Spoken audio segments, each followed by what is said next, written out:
Pai, Senhor, meu irmão, Senhor, meu amigo, como está o teu dia? A luta está grande? Maior é Deus. O nosso cantor aí que cantava, o nosso irmão Eliel, ele dizia: maior é Deus, maior é Deus. Deus é maior que esse problema que você está enfrentando. Seja um desemprego, seja uma enfermidade, seja um problema no casamento. Jesus tem a solução para o teu problema. Tem solução para o meu problema. A solução não está na religião, na filosofia, mas a solução está na pessoa bendita de nosso amado Senhor e Salvador Jesus Cristo. Talvez você que me acompanha nesse canal tenha uma pergunta para fazer para mim. Irmão Miguel, como é que eu faço para me atrair a atenção de Deus? Será que se eu pegar, vender minha casa, minha mansão, vender o meu carro e levar uma oferta para a igreja, né? Será que Deus, eu vou chamar a atenção de Deus? Só existe uma forma de você chamar a atenção de Deus, através da sua fé. Não, mas eu vou fazer um jejum de 40 dias para chamar a atenção de Deus, para atrair a atenção de Deus. Seria um sacrifício de tolo, tanto o seu dinheiro como qualquer tipo de sacrifício. Só existe uma forma de atrair a Deus, é através da nossa fé. Jesus entra em Cafarnaum e um moço romano chegou com Jesus para que fosse curar o seu criado. Jesus disse: eu irei lá e lhe darei a saúde. E aquele centurião se voltou para Jesus e disse: não, manda somente uma palavra e o meu criado sarará. Uma outra tradução diz: ficará curado. Jesus olhou para o discípulo e disse: nem em Israel eu vi tanta fé assim. Ou seja, Jesus esperava uma fé grande daquela de um judeu, não de um moço romano. Mas aquele moço romano demonstrou fé. E a Bíblia diz que Jesus se admirou da fé daquele moço. Já imaginou Deus, Jesus Deus, né, ali, se admirando da fé daquele moço? Se você quer atrair os olhares de Deus, tenha fé. Talvez a tua fé ela seja pequena, mas não precisa ser muito grande. Jesus disse: se tiver uma fé do tamanho de um grão de mostarda, grão de mostarda, o Senhor vai acrescentar essa fé e você vai alcançar o seu objetivo. O texto em apreço aqui está no livro da Carta aos Hebreus, capítulo 2, o versículo 3, mas vamos ler a partir do verso 1 para você entender, que diz assim: portanto, convém nos atentar com mais diligência para as coisas que já temos ouvido, para que em tempo algum nos desviemos dela. Versículo 2 diz assim: porque se a palavra falada pelos anjos permaneceu firme, e toda transgressão e desobediência recebeu a justa retribuição. Agora o versículo-chave, que é o versículo 3, que é o que quero me prender nele, diz assim: como escaparemos nós se não atentarmos para uma tão grande salvação, a qual, começando a ser anunciada pelo Senhor, foi depois confirmada pelos que a ouviram? O escritor hebreus aqui está chamando a atenção que essa carta foi escrita para os judeus convertidos, mas é uma carta universal, ela serve para todos nós, mas ela foi endereçada aos cristãos judeus que haviam se convertido ao cristianismo, haviam saído do judaizante. E agora ele está dizendo: portanto, convém atentar com mais diligências, né? Ou seja, atrair a atenção e levar o negócio a sério. E na sequência ele fala aqui no versículo 2: porque se a palavra falada pelos anjos, qual seria essa palavra falada pelos anjos? Se você ler Deuteronômio capítulo 33, você vai ver ali que quando Deus deu a lei a Moisés, havia ali um intermediário, que eram os anjos do Senhor. Os anjos do Senhor tiveram uma ação importante em todo o Pentateuco. Tiveram uma participação especial ali, né, os anjos do Senhor. Você vê que ali Moisés fala que quando recebeu as leis do Senhor lá no Sinai, tinha milhares de anjos à direita de Deus. Ou seja, os anjos tiveram uma ação importante. E aqui os cristãos hebreus está dizendo, ó, porque se a palavra falada pelos anjos permaneceu firme, e toda transgressão recebeu a justa retribuição. Você imagina só, né, se a palavra dita pelos anjos, que Moisés descreve ali, as pessoas que desobedeceram aquilo, sofreram a retribuição, ou seja, o pagamento Aí você vê aqui como não será o quesito de Jesus Cristo, se você não atentar. Então, o versículo 3, que é o versículo chave, diz: como escaparemos nós, uma tradução de se negligenciarmos uma tão grande salvação.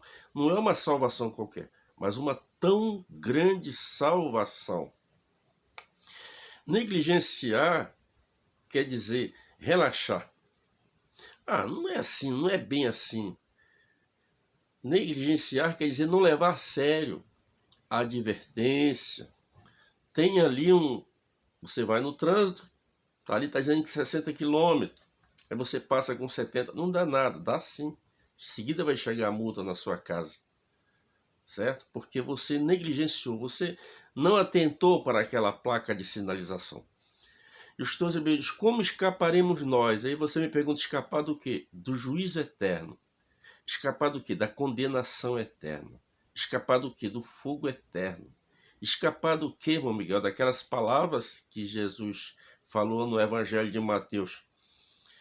Ele vai dizer aos da direita: vinde bendito de meu Pai, tomai posse no reino que vos está preparado desde a fundação do mundo, porque tive fome e me deste de comer, tive sede e me deste de beber, sendo forasteiro me hospedasse, estive nu e me vestisse, estive preso em prisão e fosse ver-me.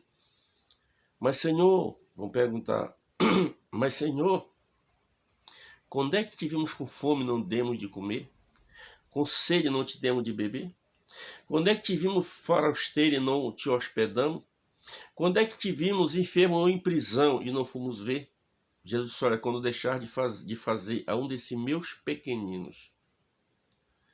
Mas ele vai dizer para aquele outro: tive fome, não me deste de comer, tive sede. E no final ele vai dizer: apartai-vos de mim, maldito, para o fogo eterno que está preparado para o diabo e seus anjos. É disso aí que você tem que ter cuidado. Como escaparemos nós, pregador, dessas palavras duras de Jesus? Não vos conheço. Porque são pessoas que muitas vezes conhecem o Evangelho, mas não aplicam no seu dia a dia. Conhece a palavra de Deus, mas não obedece a palavra de Deus. O escritor está advertindo aqui, os escritores hebreus. Como escaparemos nós se negligenciarmos uma tão grande salvação? Esta salvação que foi anunciada inicialmente pelo Senhor Jesus. O Senhor Jesus foi quem iniciou pregando este Evangelho. Após os quase 30 anos de idade, 29 anos, quase 30 anos de idade, quando iniciou seu ministério terreno, após ser batizado por João Batista ali no Rio Jordão, Jesus começa agora a pregar esse evangelho, a dizer: é chegado-vos o reino de Deus. Jesus pregou esse evangelho durante 3 anos e meio na região da Palestina. Jesus selecionou ali 12 homens para trabalhar com ele. Esses 12 homens foram instruídos durante 3 anos e meio, aprendendo de Jesus, para dar continuidade a esse trabalho, para sermos testemunha viva de Cristo. O escritor hebreus está dizendo aí: como escaparemos nós se negligenciarmos uma tão grande salvação, a qual foi iniciada pelo Senhor Jesus e depois confirmada pelos que ouviram, ou seja, os discípulos deram essa continuação, né? E depois o Espírito Santo veio e ratificou essa realidade da palavra, do ensino, da pregação do Evangelho. É o que nós estamos fazendo hoje, pregando o Evangelho, dizendo que em breve as cortinas do céu vai se abrir. E a Bíblia diz que aparecerá um sinal no céu. É a vinda do Filho do Homem com poder e grande glória. Ele virá buscar os seus escolhidos, aqueles que creram no sacrifício vicário de Jesus Cristo, aqueles que aceitaram a Jesus como seu único e todo suficiente Salvador da sua alma. Meu amigo que me acompanha nesse canal, você já entregou a sua vida a Cristo, você já aceitou a Jesus como Senhor pessoal de sua vida. Se você ainda não aceitou, não perca tempo, não negligencie esta oportunidade. Quantas pessoas estiveram tão perto da salvação e negligenciaram esta tão grande salvação? Quando a gente olha para Judas Iscariote, que durante 3 anos e meio caminhou com Jesus e negligenciou esta tão grande salvação. Mas não foi falta de advertência. O Senhor Jesus advertiu: esta noite todos vós me escandalizareis, porque está escrito: ferirei o pastor e as ovelhas ficarão dispersas. Todos vós. Judas estava ali presente, Pedro estava ali presente. Pedro ainda disse: olha, se ainda que seja necessário, né, que todos te neguem, eu de maneira não te negarei. Jesus disse: olha, Pedro, antes que o galo cante 3 vezes me negará. E Pedro negou Jesus 3 vezes. Judas também negligenciou, ele esteve tão perto desta salvação, mas ele negligenciou, ele vendeu o próprio mestre. A gente vê aí a tendência do ser humano. O inimigo está sempre trabalhando na volta para querer nos enganar. O inimigo está sempre na nossa volta para querer levar a gente a fugir dos propósitos divinos e negligenciar esta tão grande salvação. Ninguém melhor que Pilatos esteve mais perto do que a salvação. Quando Pilatos está ali julgando Jesus, a sua esposa ainda manda um bilhetezinho para ele. Esse bilhete chegou na mão de Pilatos ali no julgamento. Jesus passou por 6 julgamentos.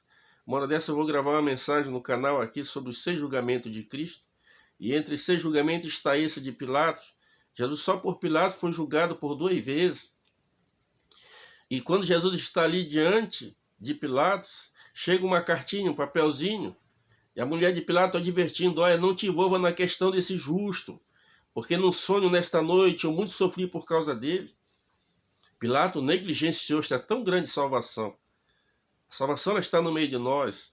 Eu comparo a salvação como uma profissão, numa tipologia, numa simbologia, como você achar melhor. A profissão está no meio das pessoas. As pessoas nascem, crescem. Alguns vão ser médico, alguns vão escolher ser médico, outros vão escolher ser engenheiro, outros vão escolher ser pedreiro, carpinteiro. Está no meio das pessoas, as pessoas que escolhem. Jesus está aqui. Nós estamos falando de Jesus. E você tem que escolher Jesus. Escolher aceitá-lo como Senhor pessoal de sua vida. Está no meio de nós. A salvação está no meio de nós. A Bíblia diz que a salvação ela vem para todos os homens. Mas você precisa crer.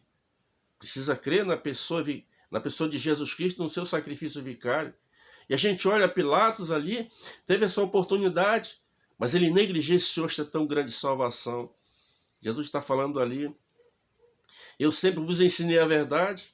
Pilatos não interroga Jesus: mas o que é a verdade? Queria saber o que era a verdade. Jesus está ali, tentando trazer Pilatos a abrir o seu entendimento e se voltar para ele. Mas a mente de Pilatos estava obscurecida e ele negligenciou esta tão grande salvação. Quantas pessoas que nasceram no Evangelho estão desviadas hoje? Ontem eu conversava com um rapaz e dizia para ele: volta para Jesus, o teu lugar continua lá. Mas meu amigo, eu estou aproveitando mais um pouco. Aí disse: olha, não deixa para amanhã. Aproveita, toma essa posição agora, te volta para Cristo agora, não negligencie essa salvação. Jesus pode vir buscar a igreja agora. Eu estou gravando esta mensagem, de repente nem vai chegar até você, porque eu posso ser arrebatado durante uma pregação dessa. Jesus pode vir buscar a igreja. Eu trabalhava em Macapá, eu tinha uma padaria, e tinha um rapaz, apareceu um rapaz que nós se criamos na igreja. O nome dele era Natanael, o apelido era Gringo. E esse moço, ele novo ainda na época, tinha uns 25, 27 anos.